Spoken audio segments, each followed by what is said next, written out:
Hello class, this is Building Construction for the Fire Service, Chapter 2, Concepts of Construction. In this chapter we will be covering the following objectives. We will identify the variety of forces to which buildings are subjected, and we will identify the different types of loads and how they are applied to buildings.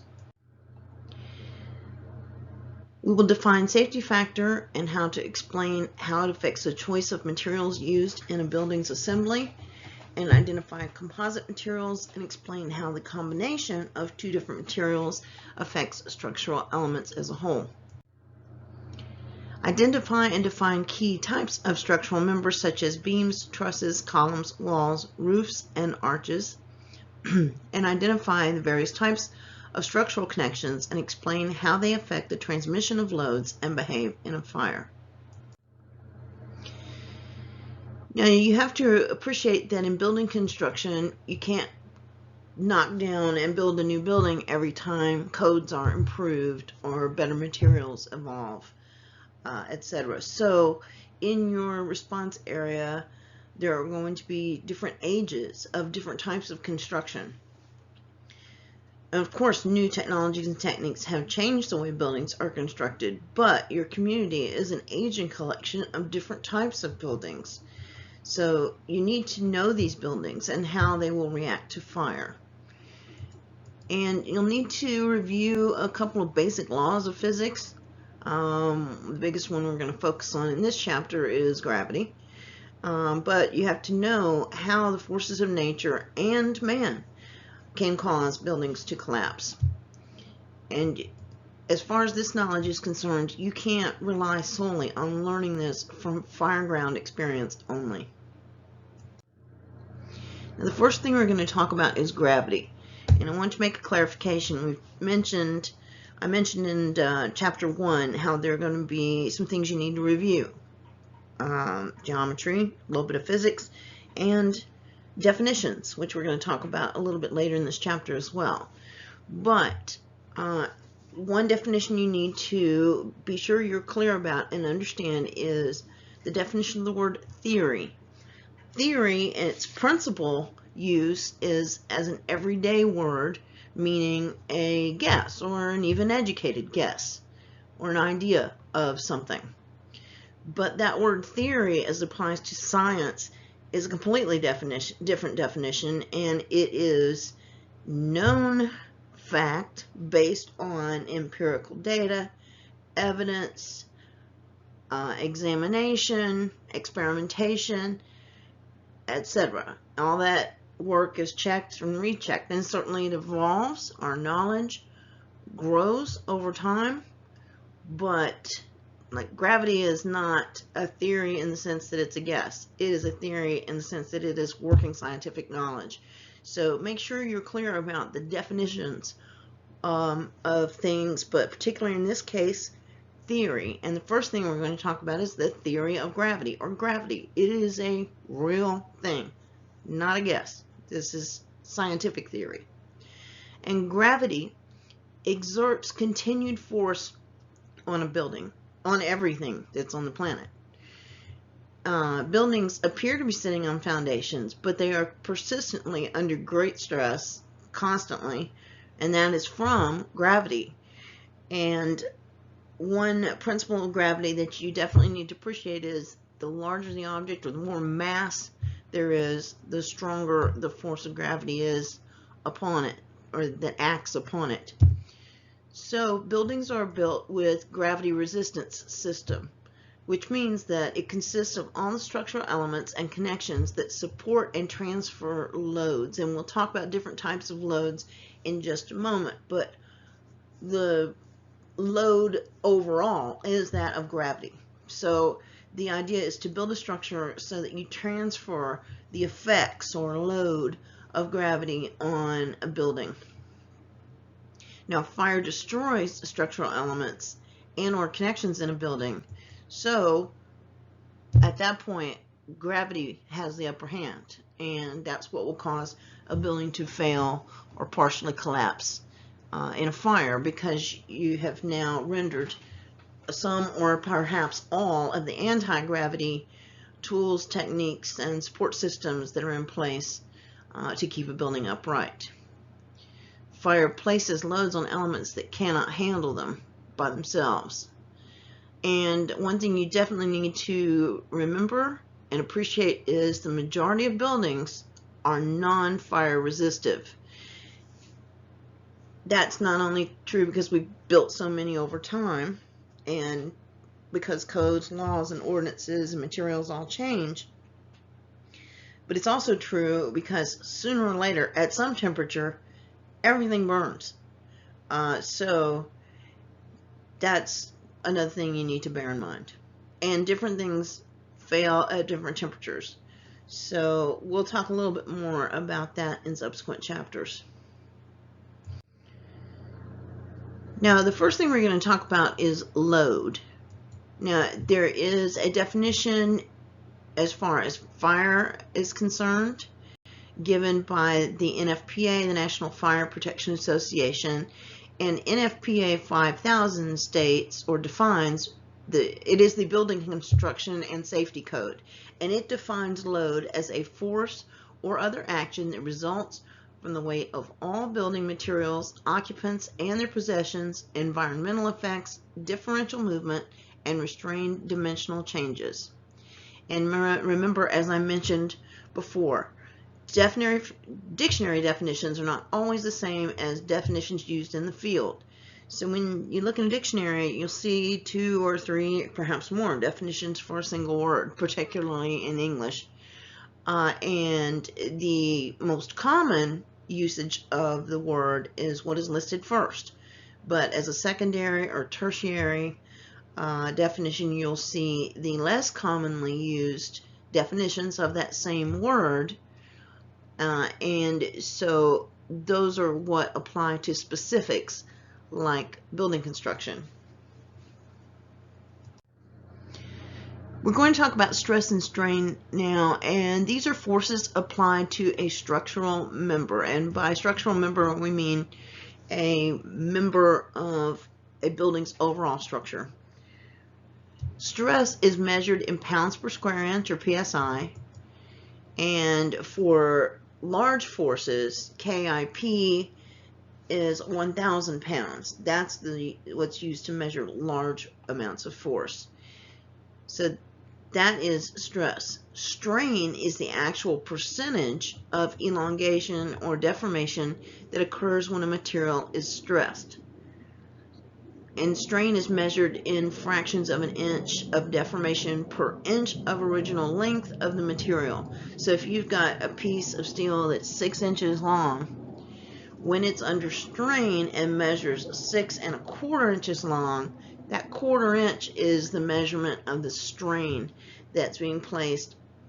It's deformation, and it's the amount of measurement of strain that's being applied to, in this case, that small piece of steel. Now, there are 4 types of forces: compression, tension, torsion, and shear. Compression forces squeeze a structural member. So if you just think about squeezing an orange, that's compression. You're squeezing the orange,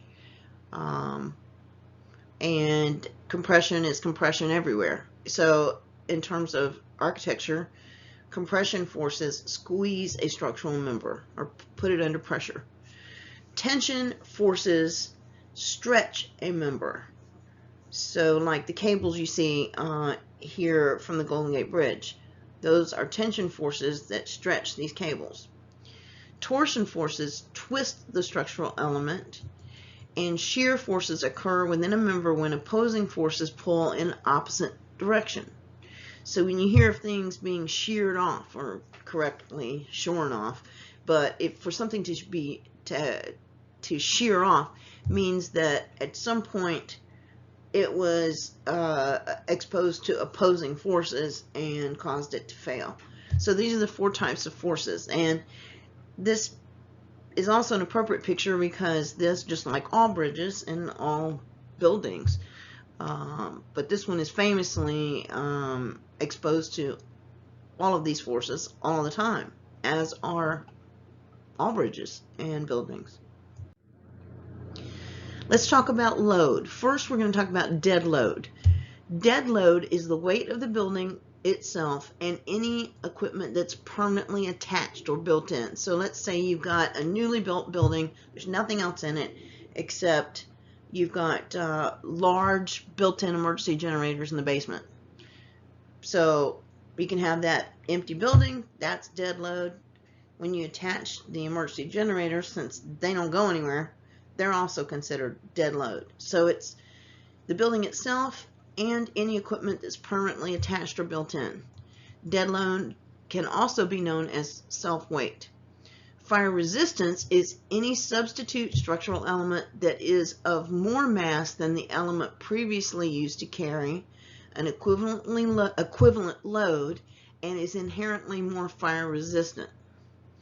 So in other words, if you take steel beams and you spray them with fireproofing material, that's fire resistance. It adds more mass, but it makes it inherently more fire resistant. Now, added dead load is the addition of dead weight during the construction process. So as I mentioned, you got that empty building, that's a dead load. You add the emergency generators, that's the addition of dead load or dead weight. As you add permanent railings, etc., that's another example of dead weight. Flooring, more dead weight. So those are just some examples. A lightweight truss is a collection of lightweight structural components joined in a triangular unit that can be used to support either floors or roofs. A lightweight truss does not provide additional support during a fire. In fact, it's more likely to fail than provide any type of support. It just doesn't provide any support. That's not its role. And also bear in mind that added dead loads may cause fatalities. So if you have, let's say you've got walls that have marble veneers. Well, if the fire's hot enough or the building becomes unstable enough, that's dead load or dead weight, but it can shear off the walls and certainly cause fatalities. A slab of marble is definitely going to do some damage. So that's just one example. Then you have live loads. Live load is any load other than dead loads. Live loads are indeterminate and are only estimates. The definition assumes that the loads are distributed evenly over an area in pounds per square foot. A concentrated load accounts for large heavy objects in a building and has a higher PSF or pounds per square foot than live load requirements. So continuing about live loads, any non-dead load that's added after construction is considered an added live load. One example of that would be, for example here, flat roof buildings are they're often unable to withstand added live loads due to inadequate reserve strength. And that added live load might be added to a building by firefighting equipment at the scene of a fire. So if you look at this flat building, they're pumping hundreds of gallons of water. Some of it's landing on the roof. If you put firefighters up on that roof, along with equipment up on that roof, that's all added live load. And because, especially of the architecture of that particular type of roof, it just might not take that live load.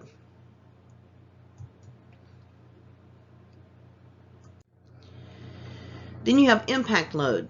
Impact loads are loads that are delivered in a short amount of time. For example, the September 11, 2001 attacks are examples of impact loads. A jetliner suddenly impacting a tower is a catastrophic amount of impact load. Just happened to be a huge amount of mass at high velocity in a very short amount of time. And that can overwhelm a building's ability to withstand impacts like that. In a fire, interrelationships can be disturbed and impact loads are created, potentially causing collapse. So one example would be, let's say you've got a house fire. The walls are made of brick, good and stable. The fire proceeding in a chemical and molecular fashion, as you would more or less normally expect, and the walls are handling the load, even with the fire. But you've got a gas explosion. Well, that's a sudden impact load, and that can cause a disturbance in what was progressing as a relatively normally progressive fire.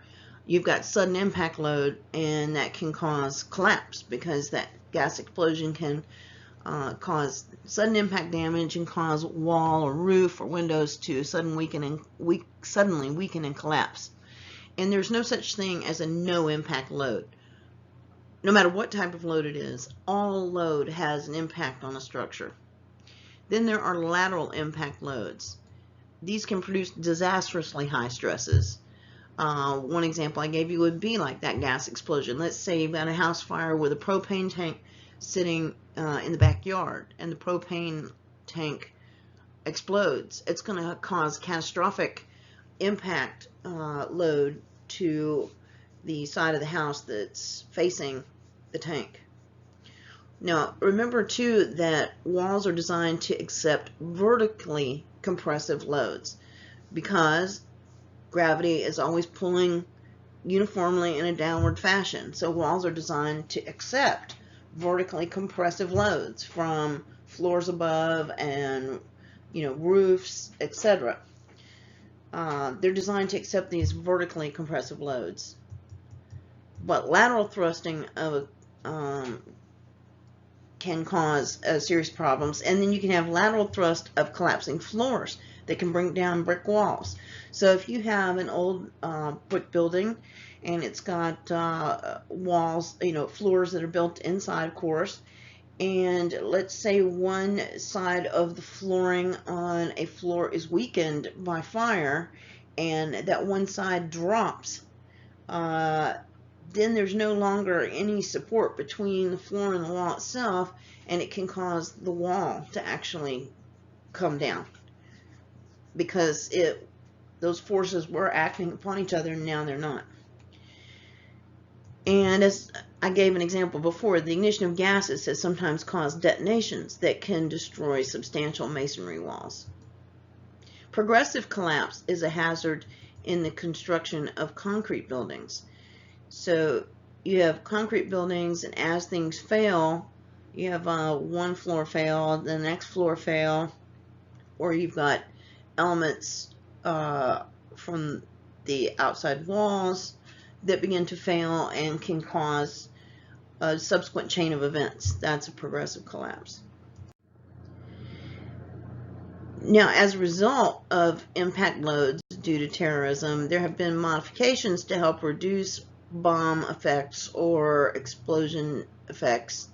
One of those is to increase a building's setback from street level to prevent automobiles from approaching too close with explosives, and to prevent somebody from just driving up onto the sidewalk or onto the setback. They also have started placing bollards and barriers in that setback area. And then also there have been blast-resistant security windows added. Now these can save lives, but can also have a negative result in that they can present entry and escape challenges. So if somebody's trying to get out, they can't break the window to get out. And if you're trying to break the window to get into them, you can't. And sometimes that's the only way in or out. So for everything we advance in, there can be some negative impacts, and those are things we always need to continue to improve upon, of course. But you also need to consistently learn about these technologies as they come about.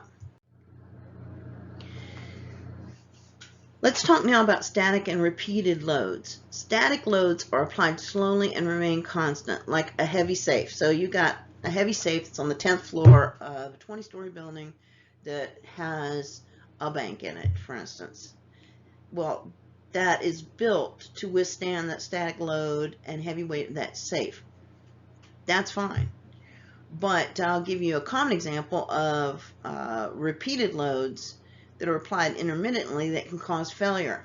if you've got children or you've been around children perhaps and they persistently slam the door. Well, over time, what happens? The framing becomes weakened, the hinges become weakened, and can cause failure of the hinges and or framing for the door itself. So that's an example of repeated loads applied intermittently, but over time cause structural problems.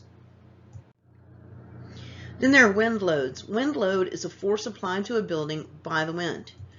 Even small wood buildings are susceptible to wind. Masonry buildings are less susceptible, only because air moves through wood buildings to more of a degree than it does through masonry buildings.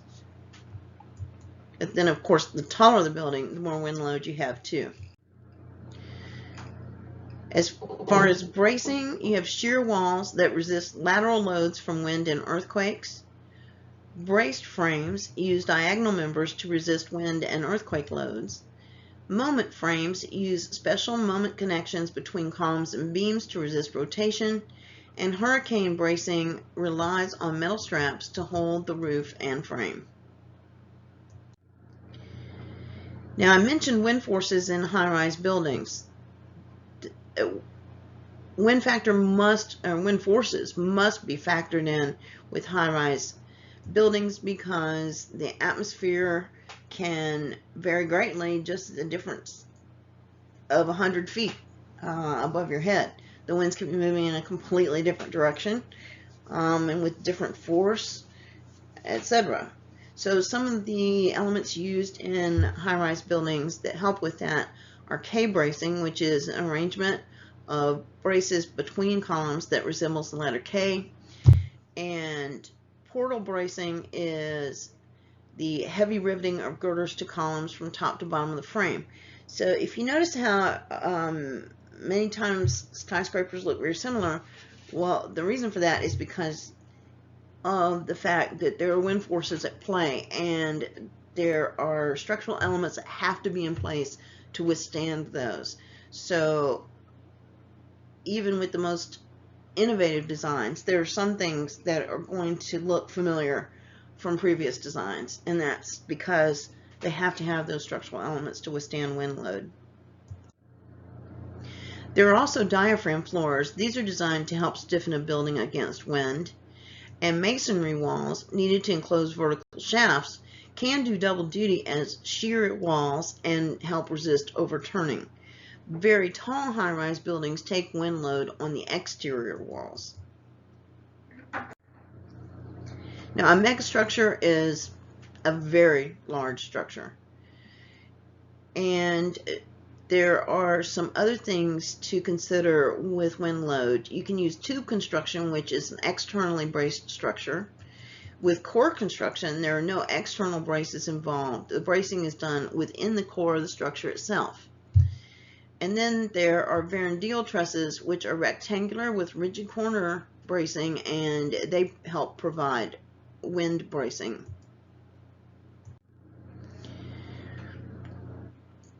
Now, there are concentrated loads. Concentrated loads are heavy loads located at one point in a building. A wall column may stiffen the wall and carry a concentrated load weight. Let's say, for example, you got a manufacturing facility with heavy tanks and or piping braced to one particular wall. That would be an example of a concentrated load. There are also piers that are short columns used to help level floors. That can help with concentrated loads that are on floor level. And piers can also create a gap between the floor and a related arch to help provide support for a concentrated load zone. Now, axial load is a force that passes through the centroid of the section that's under consideration. An axial load is perpendicular to the plane of the section. Now, this is naval architecture, but it's a good example. If you think about the keel of a ship from stern to bow, it runs along the straight axis of the ship, and then everything comes up from there. So that is the keel carrying the axial load of the entire vessel. In this picture, you see an example of axial load. You got the beam running all the way across, and then a support column that runs perpendicular to the plane that helps support it. But that is an axial load that you see in that picture. And with all other considerations being equal, a structure will sustain its greatest load when the load is axial. This is why keels run the way they run on ships, why beams tend to run the way they run in buildings, etc. Centroid is the center point at which a body would be stable or balanced under the influence of gravity. An eccentric load is a force that is perpendicular to the plane of the section but does not pass through the center of the section. Again, this is not geometry class, but you do need to review some of it.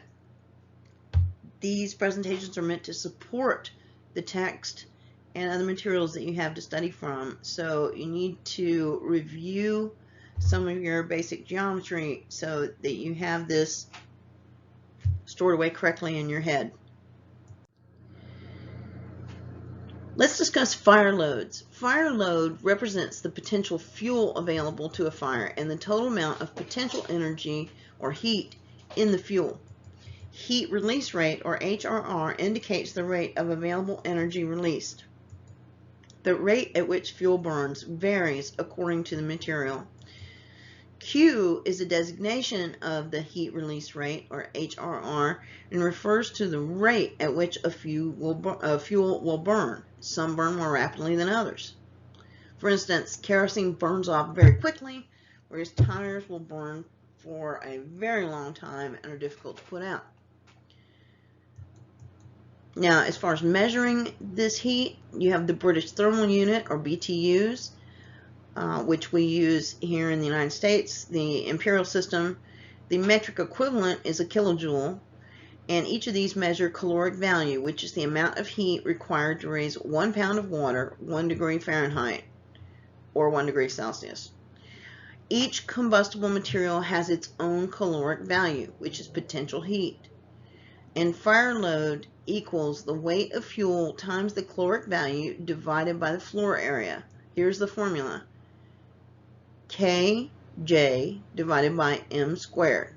Kilojoules divided by meters squared. Q may be expressed in terms of watts, kilowatts, or megawatts. And you need to make sure you learn this formula and then apply it so that you remember it. Then there are suspended loads. A suspended load is suspended from a ceiling or other structure, eliminating interior columns. A tie rod is a rod in tension used to restore overloaded beams in old timber buildings. You've probably been in older buildings that have been upgraded, and they leave for aesthetic purposes. Sometimes they leave those tie rods exposed along with the original beams that were exposed. Tensile members can carry more weight than a compressive member, so that's one thing to remember. And with suspended loads, this is very common architectural practice now in high-rise buildings. Columns have been replaced with cables suspended from beams. Why? Because cables can handle more suspension than columns can handle weight bearing down. Beams are cantilevered from the top of the central reinforced concrete core. Let's talk about safety factors. Safety factor represents the ratio of the strength of the material just before failure to the safe working stress. So everything has an ultimate strength, which is the highest load that a member or structure can sustain before failure occurs. The design load is a fraction of the ultimate strength. So you've heard about things being over-engineered, and it's kind of not the most correct term, but it gives you an idea of what we're talking about here. The design load means that the materials used will provide all the strength needed for a particular structure. The highest load can be much greater than what it is actually required to cause permanent damage or failure of structure. But you always want to engineer with the safety in mind. So that's what over-engineering means. Basically, you use things that will tolerate, or that have tolerances well past their design loads before they finally give way. Composite materials are made up from several elements. You can have composite floors, which are steel and concrete, which are combined and create a composite floor. Studs can be welded to steel beams and then embedded in the concrete of the floor. And composite concrete steel floors can be constructed with bar joist trusses, excuse me. You see an illustration here in the picture of the top of the slide on the right hand side. And cord is an outside member of a truss as opposed to the inner webbed members. And we'll talk a little bit more about that in a couple of slides. Web is in the case of a truss, the web is the sloping and vertical components in a triangular arrangement that connect the upper and lower cords. A flitch plate girder is made by sandwiching a piece of steel between two wooden beams. The girder is much stronger than a piece of wood of the same dimensions. So you've increased the strength of that beam by a substantial amount by putting a piece of steel between two smaller beams. Then you have brick and block composite walls, which you see an illustration of in the bottom right hand side of this slide. And you'll see on the outside edges of the picture you have concrete or cinder block. On the inside you have brick. So that is an example of a brick and block composite wall.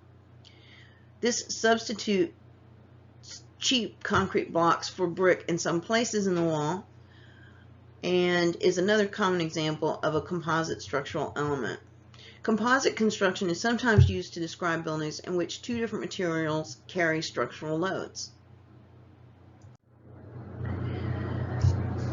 Now, the buildings are made up of structural elements, and components of buildings include beams, trusses, columns, arches, and walls. Structural elements differ on how they support and transfer load. Structural frame comprises elements that are assembled together into the basic structure.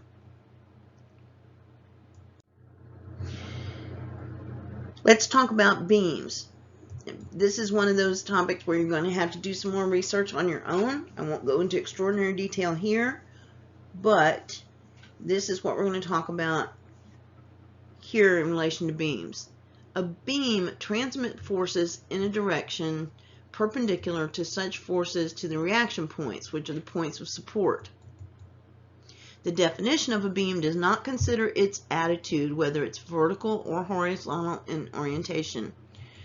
Deflection causes the top of a beam to shorten, so the top is in compression. A neutral axis is the line along which the length of the beam does not change. Stiffness or reduced deflection can be achieved by material mass or by geometry. More geometry for you to study.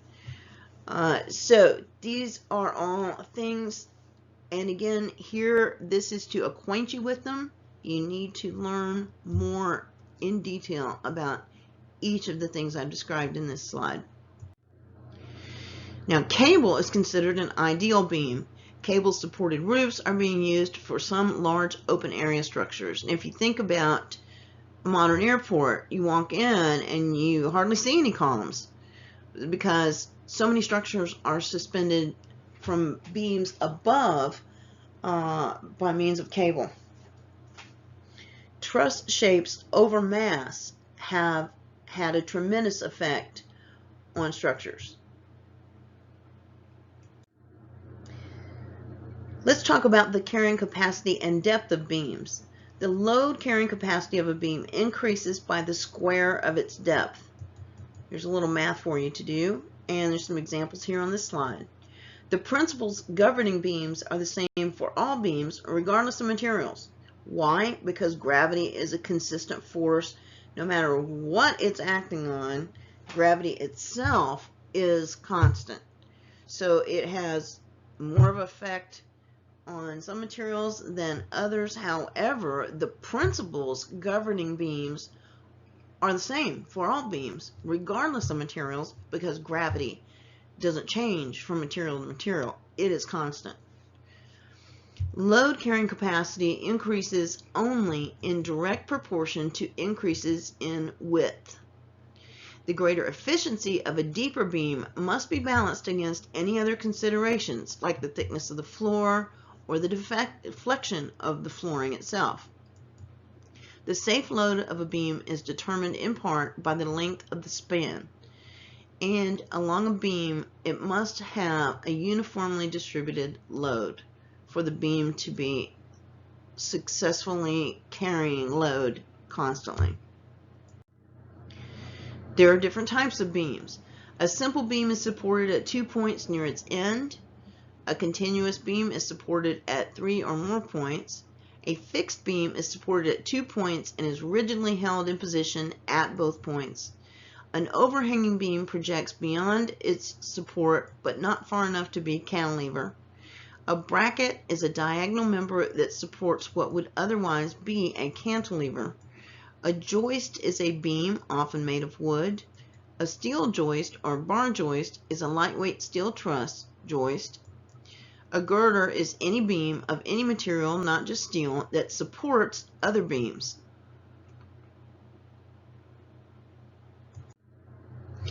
A built-up girder is made of steel plates and angles riveted together, as distinguished from a girder rolled from a single piece of steel. A spandrel girder is a beam that carries the load on the exterior of a framed building between the top of one window and the bottom of the window above. A lintel is a beam that spans an opening in a masonry wall. What you see here in this picture, the top, which some people would call the cornice, and technically I guess it is a cornice, but architecturally it's correctly known as a lintel, and this beam spans the opening in the masonry wall to provide support for the window, because there's an opening in the wall, which is going to inherently weaken the wall unless you provide support structure. So the lintel provides structure and allows for the window to be placed in the wall and maintain the integrity of the wall. A grillage is a series of closely spaced beams designed to carry a particularly heavy load. A cantilever beam is supported only at one end, but it is rigidly held in place at that end. A needle beam is inserted through a hole in the wall and supported on both sides. A suspended beam is a simple beam with one or both ends suspended on a tension member, such as a chain, cable, or a rod. A transfer beam moves loads laterally when it is not convenient to arrange columns one above the other. Let's talk about beam loading. This is the distribution of loads along a beam. Excessive loads may be concentrated in one area and create excessive beam loading. So sometimes people do modifications that were either calculated incorrectly or unauthorized, or their plans were not graded correctly, or they submitted no plans, and they've added structure to an existing beam system, but it's caused excessive load on one area of a beam and can ultimately cause that and subsequent beams to fail, because you've got instead of having we talked about having the load run uniformly along the span of the beam. If you have excessive load in one area, that's called beam loading, and that's going to cause the beam to fail. Reaction and bending are two other things you totally need to be aware of. A reaction of a beam is the result of force exerted by a beam on a support. The bending momentum or the bending moment of a beam is the load that will bend or ultimately break the beam. Now we're going to review trusses. A truss consists of a triangle or group of triangles arranged in a single plane such that loads applied at the intersection points will cause only direct stresses. Trusses can support axial loads, not rotational movements. A truss separates compressive and tensile stresses. So I said we'd talk about some definitions in relation to trusses. The components are chords, which are the top and bottom members. Struts are the compressive connecting members. Ties are the tensile connecting members. So the overall web is comprised of the struts, ties, and panel joints.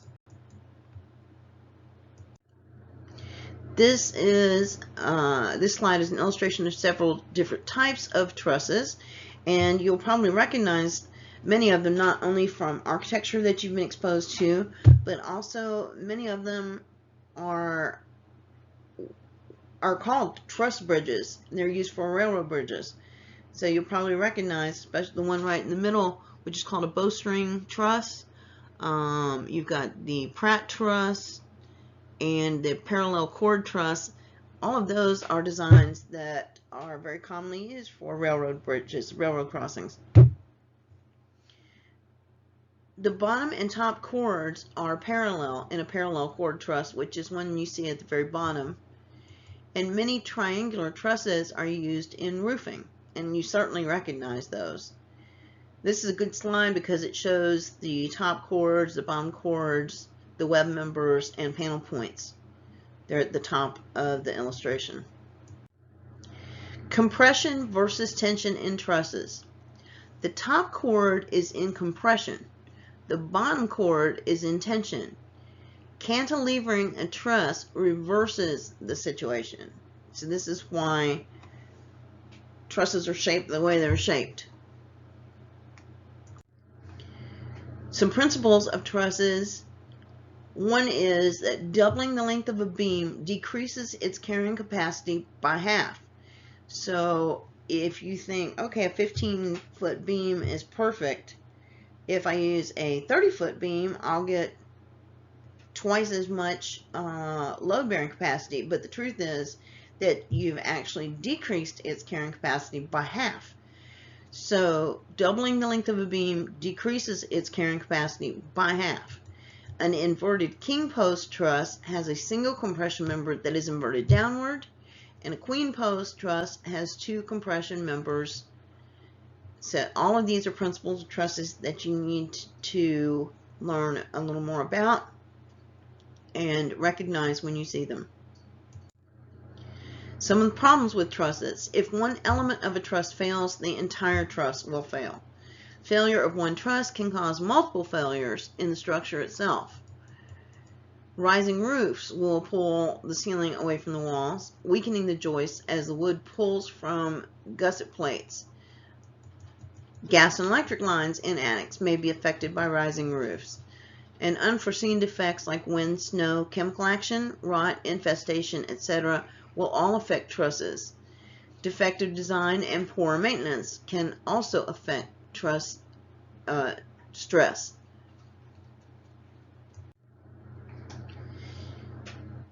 Truss failures in relation to fire. When you speak about this, in a truss, all of the compressive load is carried on a top chord and all the tensile load is carried on the bottom chord, as we discussed before. The loss of a gusset plate could pull the entire truss apart.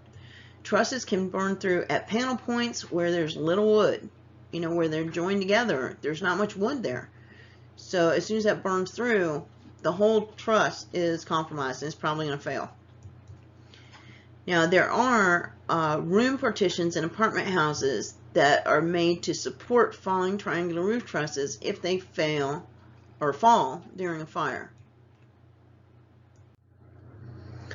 Now let's discuss columns. A column is a structural member that transmits a compressive force along a straight path in the direction of the member. A column does not have to be vertical. Non-vertical columns are also called struts or rakers. A bent is a line of columns in any direction, such as you see here on the Parthenon. A bay is the floor area between any two bents, and a pillar is freestanding masonry load-carrying column. Now let's talk about the load-carrying capacity of columns. Beams decrease in load-carrying capacity proportionately. Columns lose strength by the square of the change in length. So every time the length squared is changed, they lose capacity. Shapes of columns are important. The most efficient shape for a column is one that distributes the material equally around the axis as far as possible from the center of the cylinder. Ideally, round or cylindrical columns are the best shape. But because they're round, it is difficult to attach beams to round columns than it is to a rectangular column. So to accommodate this, you'll see, particularly on traditionally Greek Roman buildings, which they copied from the Greeks, and in Georgian architecture, etc., you'll see round columns with a square assembly on the top and then beams attached to that. Because the round column is stronger, it will support the beam better, so in order to get it to fit, they use a rectangular or square finish or head. It's actually called a capital on the top of the column to fit the beam and column together, so you have the strongest overall structure. With wooden columns, they're generally made of smoothed off tree trunks, but large wooden columns are almost always hollow, and that reduces weight and it also carries load better. I-beams versus H-beams. Steel beams are always called I-beams because they're I-shaped. Steel columns are H-shaped, box-shaped, or cylindrical. And there are different types of columns. You have piers, which are short, squat columns that fail by crushing weight. Long, slender columns fail by buckling. They can form an S shape, and they tend to buckle before they fail, or they may not collapse completely, but they'll form an S shape. Intermediate columns may fail in either manner.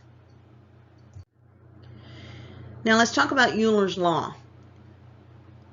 Euler's law columns relate to very long, thin columns, and the law states that every column, or acknowledges that every column has a critical load, and the law states that the addition of a single atom over that critical load can cause sudden buckling and collapse. Here's the formula, the physics formula for that.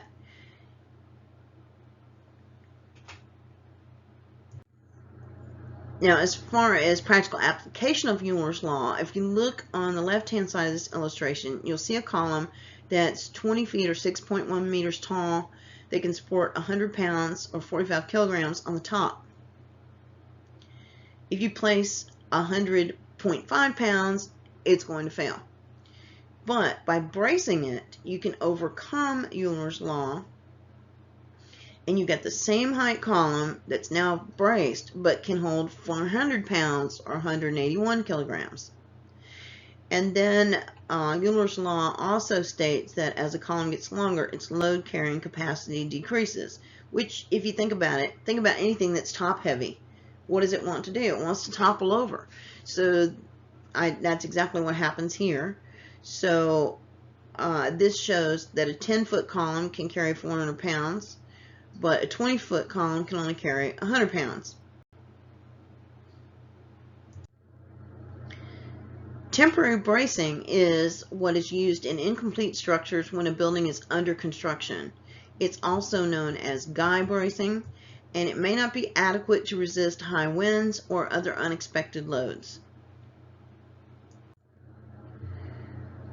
Walls are very important in that they transmit to the ground the compressive forces applied along the top of the wall or that's received at any point on the wall. So if you have roof trusses that are along the top of a wall, the load is carried down through the wall into the ground.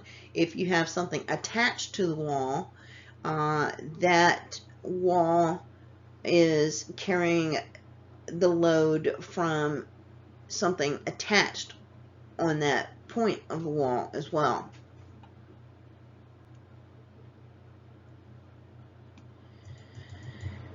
Now, as far as walls are concerned, they may be required to resist flexural or bending forces. That may be a code requirement, or it may be an architectural requirement, or both. Load-bearing walls carry a load of some or part of the structure in addition to the weight of the wall itself.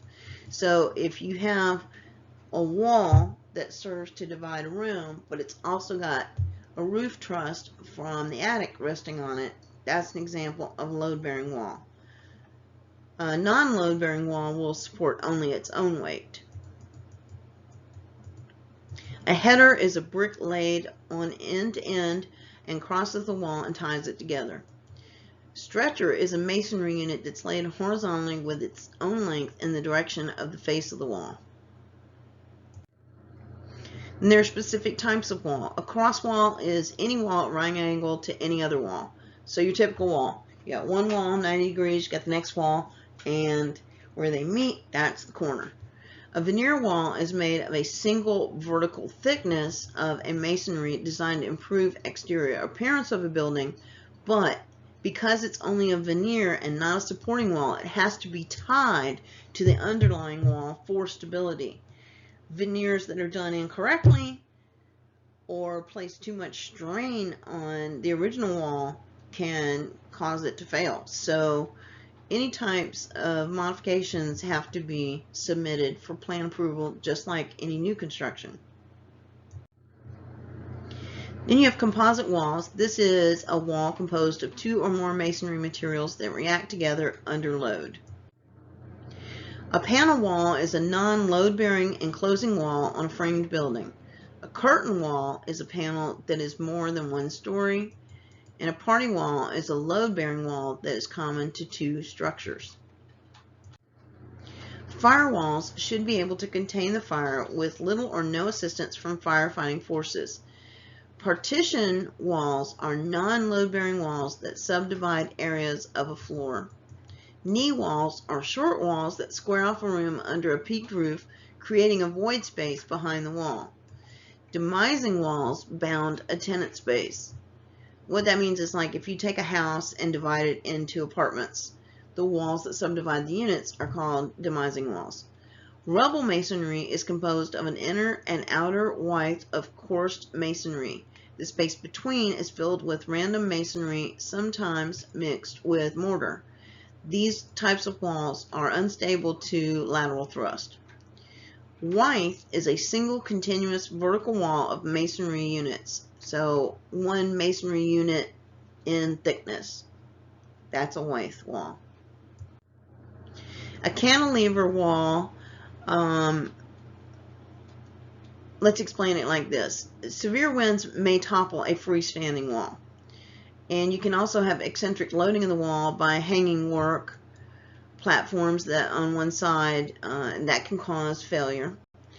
So, and then you can have precast concrete tilt slabs walls that are vertical cantilevers when being erected, and they're braced by tormentors or temporary bracing poles. So all these are examples of cantilever walls, and usually you only see them during construction, and they're held up by various means of guy supports until the walls cure if they're concrete, or until the walls are finished, or construction structures are removed and are no longer a stress load on the wall. Let's talk about wall bracing. A serpentine wall is a curving wall and famously designed by Thomas Jefferson. Buttresses are masonry structures built on the outside surface of the wall. The most famous example of these, but you'll see them on plenty of structures.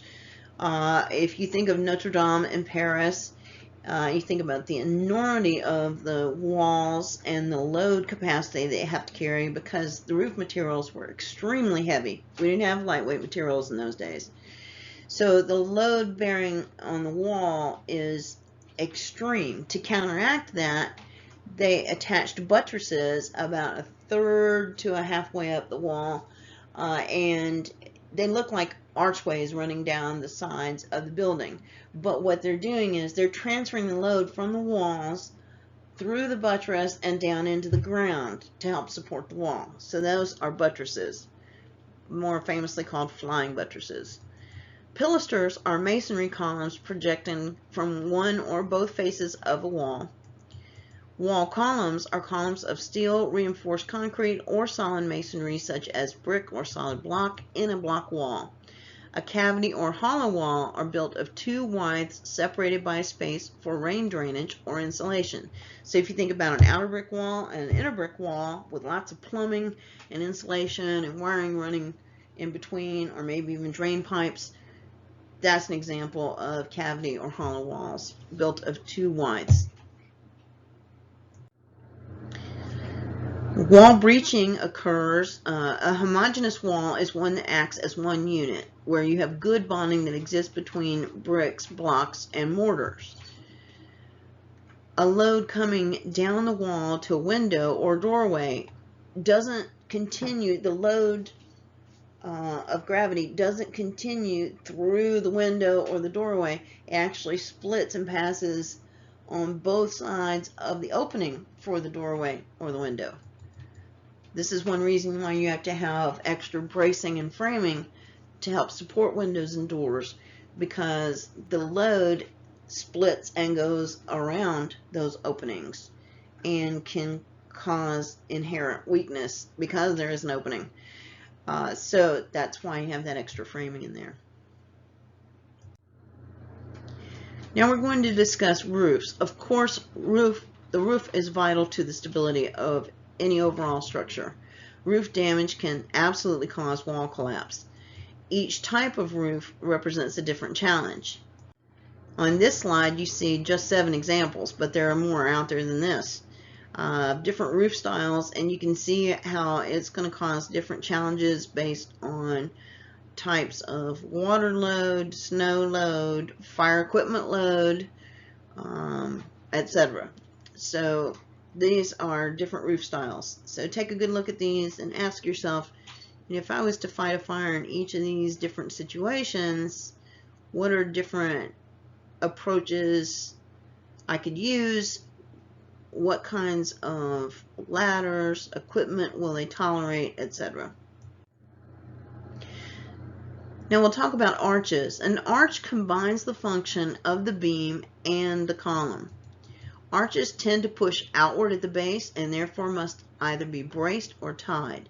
The reason they want to flare at the base is because you got gravity pulling constantly on it, so the force is going to be strongest at the bottom because you have the weight and mass bearing down, and it wants to spread at the bottom, so it has to be braced or tied.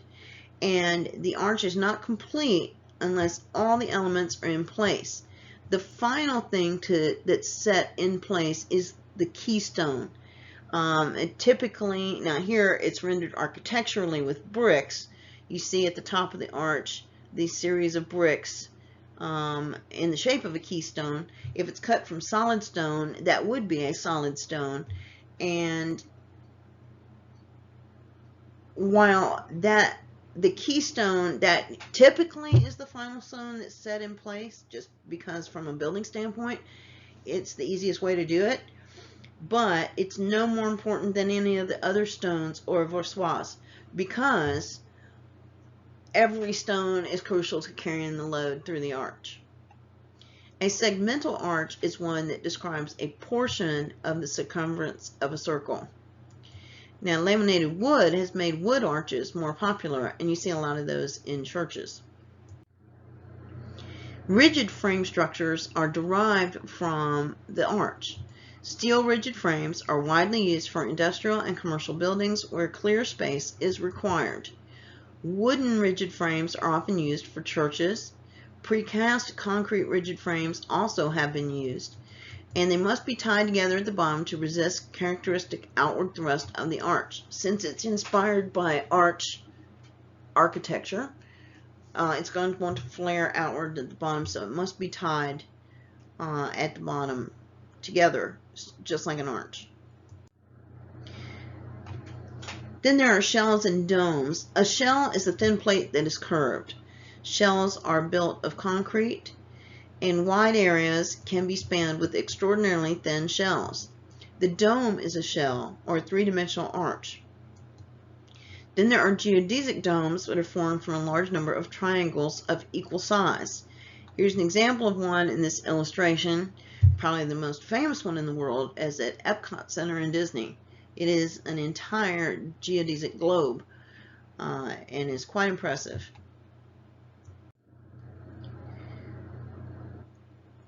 In terms of how loads are transmitted, the definition is transmission of load is how a load is spread from the point of application to the ground. The amount of the load transmitted depends on the relative distances from the point at which the load is applied to the ends. Loads must be transmitted continuously. Any failure of continuity will lead to a partial or total collapse. So even though you don't see it, buildings look static, gravity is a constant pulling force on that structure. If you could see it with little arrows, they'd be constantly pointing toward, running and pointing towards the ground like a neon sign. Straight down toward the ground, straight down toward the ground. So if that's interrupted by failure of a structural element, then it can lead to partial or total collapse. Having accurate knowledge of the ground on which a structure is built is very vital to its stability. You can't just put any building on any type of land. Water and oil don't mix, and sometimes that's what the architect wants, but the land will not support particular types of architecture sometimes. So it can be modified, and we'll talk a little bit about that later. As far as foundations are concerned, the foundation is the lower division of a building that serves to transmit and anchor the loads from a superstructure directly to earth or rock, which is usually below ground level. All loads are delivered to the ground through the foundation. Foundations can differ, and today almost all foundations constructed are of concrete. Let's talk about connections. Connections transfer the load from one structural element to another. The system must be absolutely complete. It is only as strong as its weakest link. So connections are vitally important. So there are two general types of connections that go into a building. The first is a building is pinned when the elements are connected by simple connectors, just simple bolts, rivets, or welded joints, or even smaller houses where you've got wood framing nailed together. For a much more substantial building or very large building, you have rigid frame building where the connections are so strong that they're able to reroute the forces or load caused by gravity if one of the structural member or many members are removed. That's a rigid frame building. And famously, in 1945, a B-25 Mitchell bomber crashed into the Empire State Building. And it is a rigid frame building. So in the next slide, I'm going to show you some of the impact of what happened as a result.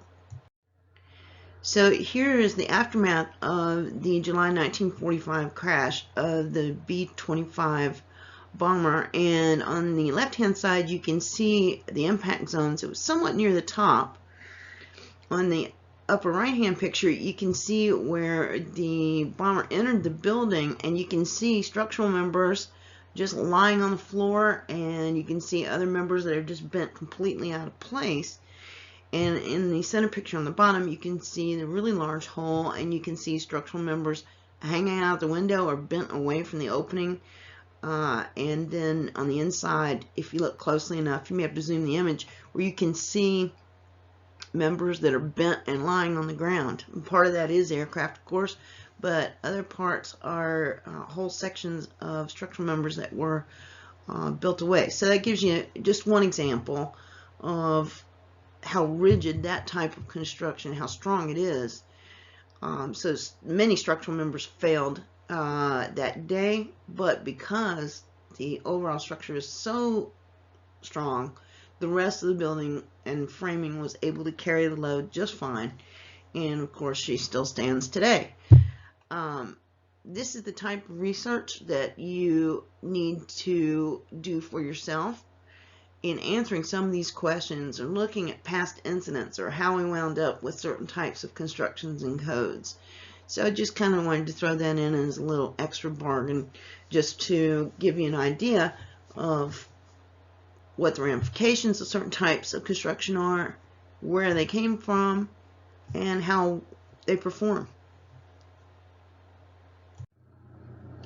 Then there are other factors. You have a monolithic concrete structure that has concrete castings joined together, so the building seems to be one single piece of stone. Wet joint is cast in place concrete that unites rods that project from precast sections. Plastic design has connections that redirects overloads to other sections of the building. That's a relatively new thing.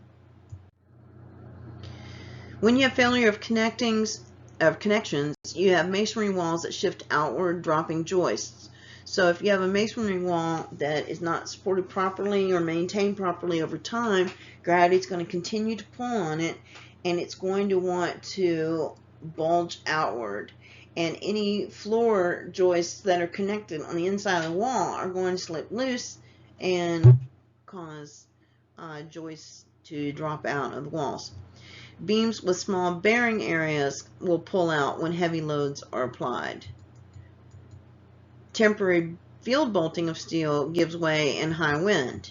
This is why construction projects can be so easily damaged sometimes. Steel connectors rust and concrete disintegrates. This is why maintenance and paint are very important.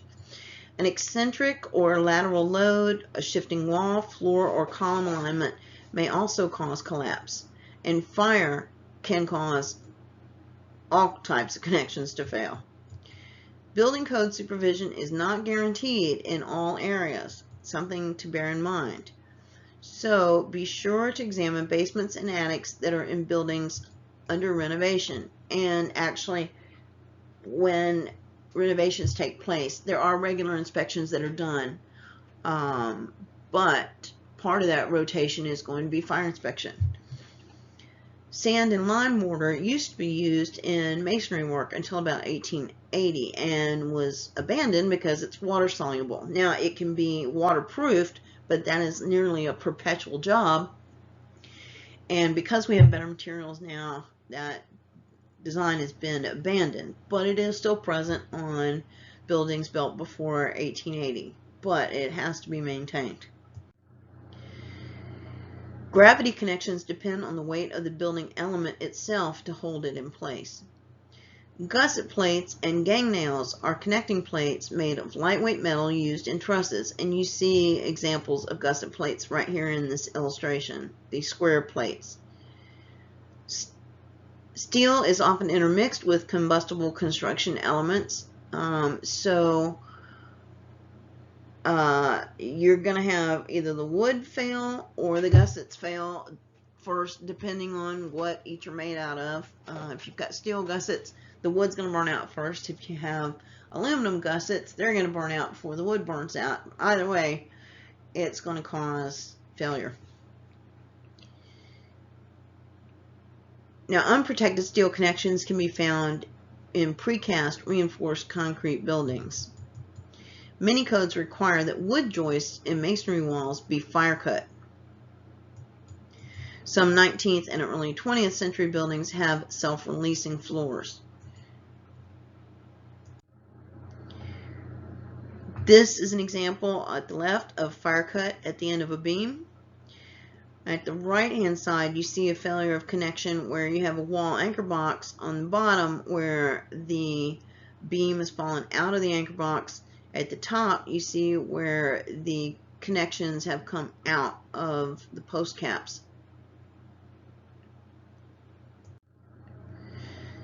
Then you have overhanging and drop-in beams. These are an economical choice and don't require support from below, from a large series of columns, etc. There are spliced beams. Long wooden beams are not always available, so sometimes shorter beams are spliced together with metal connectors to produce the desired length. But these connections may fail when heated sufficiently, so make sure you recognize, especially if you've got an exposed beaming, or some of the roofing materials or ceiling materials have burned away, if you've got spliced beams over your head, because they're going to fail more rapidly than a strong single beam. All buildings are subject to one enemy, and that's what we started with, gravity. This is the beginning of our summary. A load in a building works to destroy gravity resistance system of the structure. So the structure is persistently designed to persistently overcome gravity. But that load or gravity load in a building is always working to overcome the gravity resistance system. If a building is not maintained, eventually gravity is going to win the battle. There are specific terms used to describe different types of loads and the way they are placed on a building. It is important to understand them, as I mentioned earlier, and use them correctly. And remember that dictionary definitions are not always identical to the definitions used in the construction field. Remember, you're not using the most common definition, you're using the most correct definition for something particularly that you're referencing. The safety factor represents the ratio of the strength of the material just before failure to the safe working stress. So how it operates under daily stress is one thing. The immense amount that it will take before ultimately failing is another. At times, you can have two materials combined to take advantage of the best characteristics of each, making a composite material. This is one reason that composites are so popular and so enduring. In addition, two different materials may be combined into a single structural element. Buildings are made up of structural elements such as beams, trusses, columns, arches, roofs, and walls that differ in how they carry the load and transfer it to the next element. The manner in which loads are transmitted from the point of application of the ground affects a building's stability in both fire and non-fire conditions. Any failure of continuity will lead to partial or total collapse. Connections which transfer the load from one structural element to another are a vital part of a structure's gravity resistance systems. So no matter how many good each of the structural elements are, it is the strength of the connections holding those elements together that ultimately determines the overall strength of the building. And then as far as the connection system is concerned, it must be complete, and just like a chain, it is only as strong as its weakest length. Okay, class, we went through a few technical things in this chapter. Make sure to look up some definitions, review a little geometry, a little bit of basic physics. Make sure to reference materials outside of your text if your text does not adequately provide enough detail or explanation. Remember, Wikipedia is not source material. That is an open source platform, but published non-open source platform resources there are endless supplies out there for you to reference. If you still have questions or need clarification about anything, please feel free to contact your instructor. Thank you for your time and attention, and we will meet again for Chapter 3.